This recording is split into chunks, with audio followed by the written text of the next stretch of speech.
took a break from the marriage and came back to find another woman in her place. What's going on, bro? Back with another video today from the wall. Let's get into it.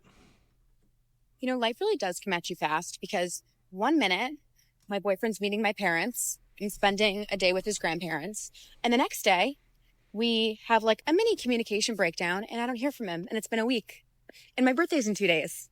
So, needless to say, I'm fighting for my life over a man, nay, boy, and writing shit on post it notes like, you're worthy of love and you're not a worthless piece of garbage, and putting it on my bathroom mirror. I'm not doing well. Yo, whenever they say a mini miscommunication, you know they did some shit. So everybody loves to talk about the dating horror stories, but can we talk about reporting these people on dating apps? So I've had a stalker for like 3 years, and anytime that I report them on the B app, Cap. I get a response from the app saying that like they have to see if other people report them before they take action. So let's contrast that with the Spicy app that I'm also on for dating. I recently ended things with a partner that was linked with me there, and I reported the behavior that ended our relationship. Not only was that offline behavior concerning to them, but they said they would take action immediately and expressed empathy and concern. That's a huge difference in reaction. The B app is not where it's at. Oh, are you guys really out here stalking women like this? Let me know down in the comments. A liberal woman, it is really hard to find a man who is willing to play the more traditional masculine role in the relationship in today's day and age. Who is not a conservative? A man who wants to pay on the first date, who wants to open your door, who has that want and desire to take care of you and to provide. Who is not a conservative? And obviously, as a liberal woman, I do want to be respected for my independence. And I do want to have my own autonomy in the relationship and not be confined or conform to the traditional female homemaker, childbearing role. And most of the men that I've dated who do have that more natural provider masculinity about them are normally conservative. So I don't really know what to do because I don't want to compromise my morals and values just to find a man. But am I asking to have my cake and eat it too? Yes, you are. Feminism is so much fun until it's time to be a feminist. Facts. There are a lot of contradictory declarations in her videos. Let's start at the beginning. Saying you want a traditionally masculine man who has the attributes of being a leader and a protector and a provider, who is gentlemanly and chivalrous, but you want him to be a liberal, is a total paradox. Liberal men, not all of them, but a lot of them, tend to go wherever the social and political winds will push them.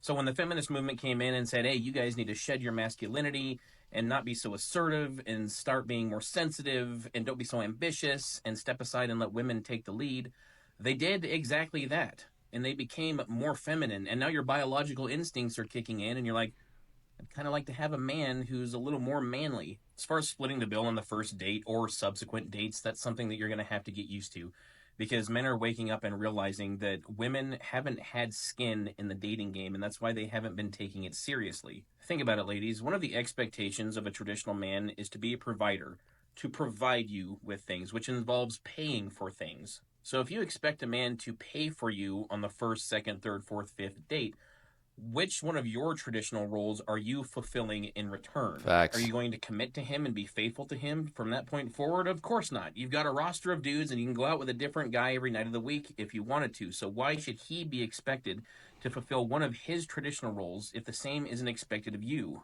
Splitting the cost of dates ensures that the woman is at least to some extent invested in the dating process and is therefore a little more likely to take it seriously. Lastly, what does it mean to be an independent woman? Because I heard this woman say, I want to maintain my independence and autonomy, but I also want a man to come in and take care of me, provide for me, and protect me. But I also don't want to take on the traditional feminine roles of being a homemaker and bearing children. Can't make this shit So up. what are you bringing to the relationship? What it means is that women like this want the benefits of a relationship, but none of the responsibilities. They want a traditional man, but don't want to be beholden to the expectations of faithfulness, supportiveness, submissiveness, and respect.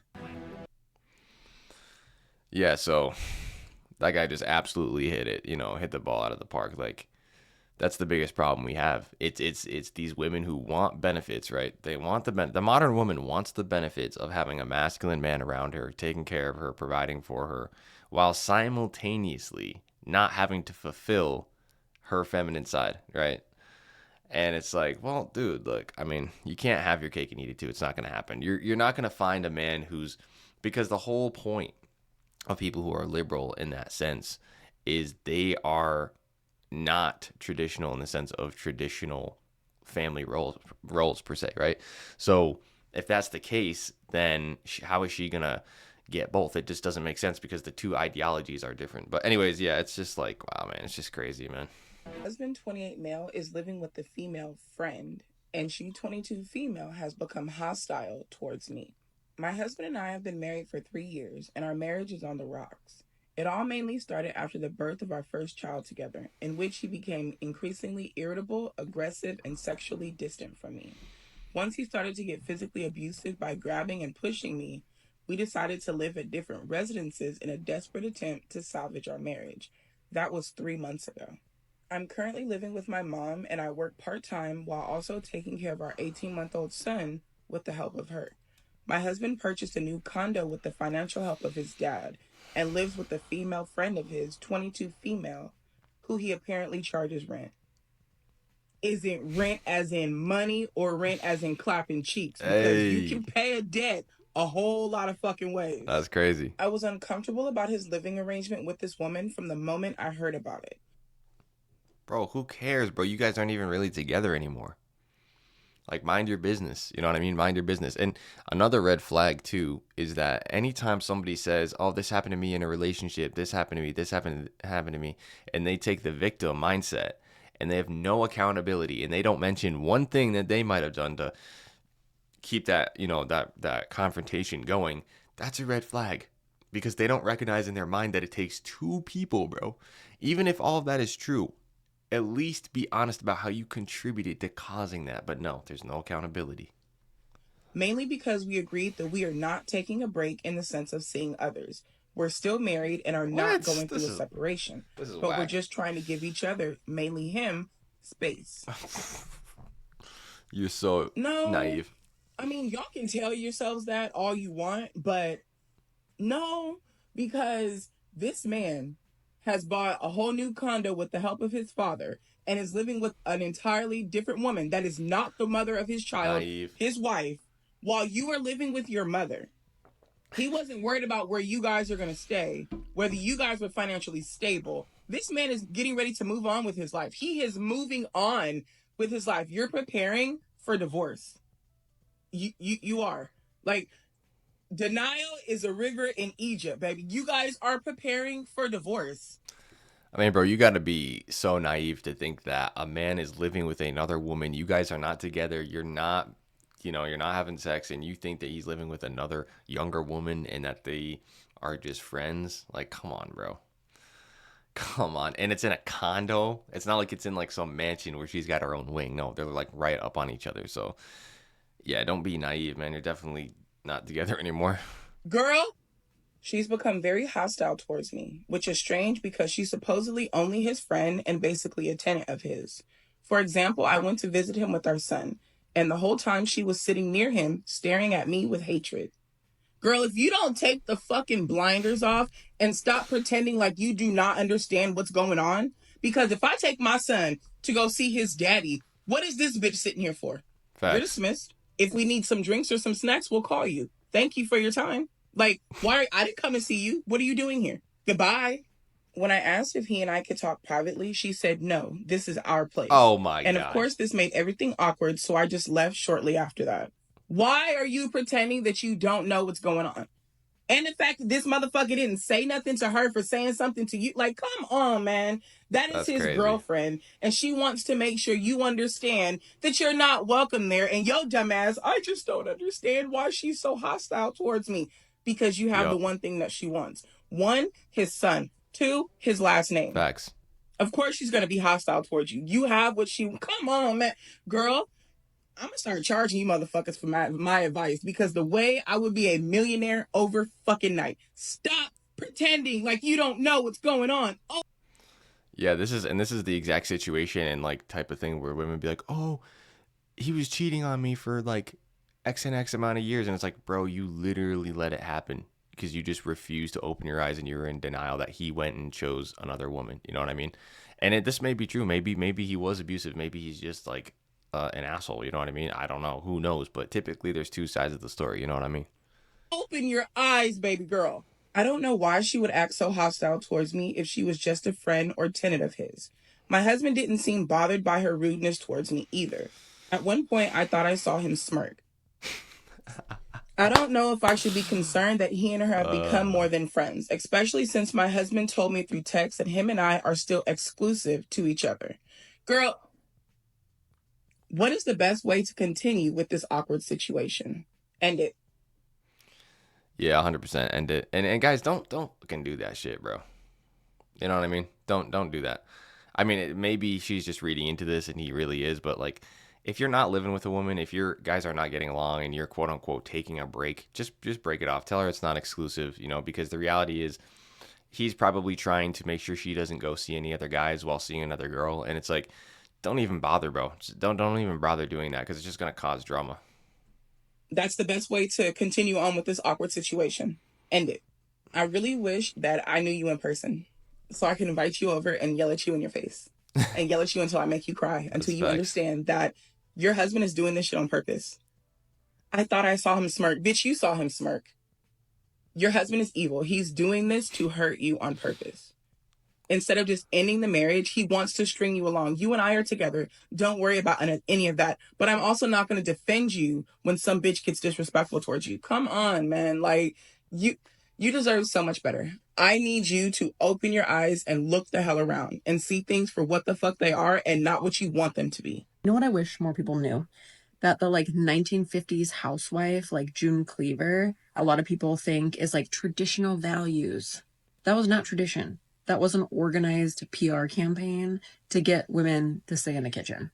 When men came back from World War II, women were forced to leave the workforce. Ad agencies and pop culture really glamorized the housewife. Like, domesticity is so cute. And women were continually sold more products and lifestyles that really emphasized their place. And then the post-war economy really boomed, and so did the suburbs. Middle-class families started to move into single-family homes, and men became the breadwinners. Then pop psychologists started to talk about, oh, women are the caretakers and the nurturers, and it's tied to our biology. So either she's going to be really good at taking care of the home and your children, or it is her personal failing. And then even educational institutions started to promote degrees in homemaking if women got higher degrees at all. That's crazy. And this is all to prepare women for marriage instead of the workforce. So, well, here's the thing, man. Is actually she is right because that so the 1950s housewife, that whole thing that people are always like, oh, we should go back to that. It's so traditional. That was never actually traditional. Like if you go back in time, so of course women were the nurturers, right? Of course they took care of the kids. They were primarily responsible for raising the kids. But guess what? They also were working outside. A lot of times back in the day, you would have farms, right? Because a lot of society was still agriculture. And so you would have your farm.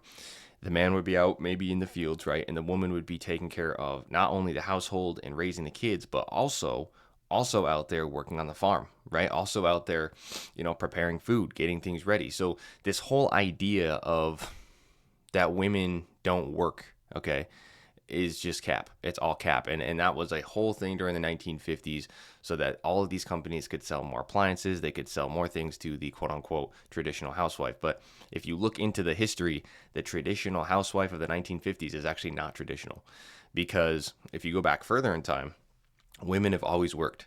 It's just that they took care of the children and worked at the same time. So don't get it twisted. You can even see that publications like women's magazines went from writing about adventure stories to romance tales where women just find their like knight in shining armor. So we're supposed to like go back to traditional values. This was never our tradition in the first place. I mean, that it's true, but it's also not true at the same time. It's true that women did take care of the kids. That's 100% true. You can't deny that. And that the majority of women like were at home, but the difference was They weren't at home like the 1950s housewife who was at home, you know, vacuuming, cooking some meals, and like kind of just like chilling out. That's not what it was. They were at home on the farm making shit happen, because the reality is, if you think about it, two adults need to work together in order to survive. In the age of agriculture, you needed as many people as possible working outside, working on the farm, making shit happen and producing. So yes, women traditionally took care of the kids at home, but they also worked at home. And that's the difference of the 1950s housewife, is she takes care of the kids, but she doesn't really work. I mean, she does some housework, and that's about it, right? So there's a mixed nuance here of understanding that the actual 1950s model was artificially inflated by men coming back from World War II, and, you know, spending happening and really inflating and making it possible for just one person to be able to work. Traditionally, both people had to be working on the farm in order to survive, right? Traditionally, both people had to be working on the farm. And of course, women had to take care of the kids, because that's just, you know, guys don't freaking have kids, and we can't produce milk and all this kind of stuff, right? And women do have tendencies to be more nurturing and caring. So it is what it is, man. They can try to deny it all they want, but the reality is, women biologically, yes, are designed to be the nurturers and taking care of the kids. But in actual history, if you look throughout history, they also worked outside, you know, and worked like at the home. So that's going to wrap up today's episode, man. Let me know what you think down in the comments. Leave your advice. Leave your experiences down below, because that's how, you know, other men can learn from those mistakes and learn from those experiences, so that we don't have guys going through the same old thing over and over again. So leave your comments, leave your experiences, leave your advice down in the comments below. Take care of yourself, and I'll get you next time.